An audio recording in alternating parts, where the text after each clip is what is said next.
Dans l'autre chapitre, l'actualité, c'est aussi les secrétaires exécutifs de l'Agence des facilitations du transport de transit du corridor central qui est en mission des services, en mission de travail en République démocratique du Congo dans l'objectif d'accélérer les projets bilatéraux de développement des infrastructures de transport reliant la République démocratique du Congo et la Tanzanie.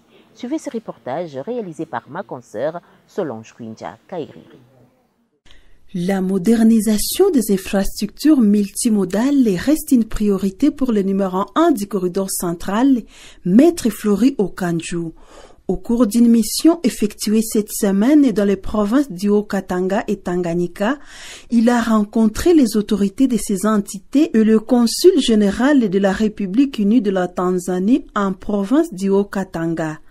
L'accent est mis sur les projets bilatéraux entre la République démocratique du Congo et la Tanzanie pour le renforcement des liens commerciaux et l'amélioration des infrastructures de base. Nous avons eu le privilège d'échanger avec l'autorité provinciale sur ces projets. Alors, il s'agit de projets de renforcement des relations commerciales entre la Tanzanie et la RDC, mais cela ne passe que par l'amélioration des infrastructures de transport. Et quand je parle des infrastructures de transport, je fais allusion au rail, je fais allusion au port, je fais allusion aux routes, je fais allusion aux bateaux. Et voilà, donc c'est le transport multimodal.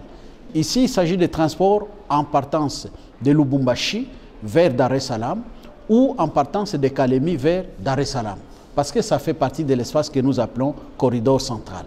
Donc il s'agit d'améliorer, de réhabiliter, de construire ou de reconstruire ces infrastructures de transport qui portent le commerce et le commerce qui porte la croissance économique de la RDC, évidemment de la République unie de Tanzanie, tous les deux pays membres du corridor central.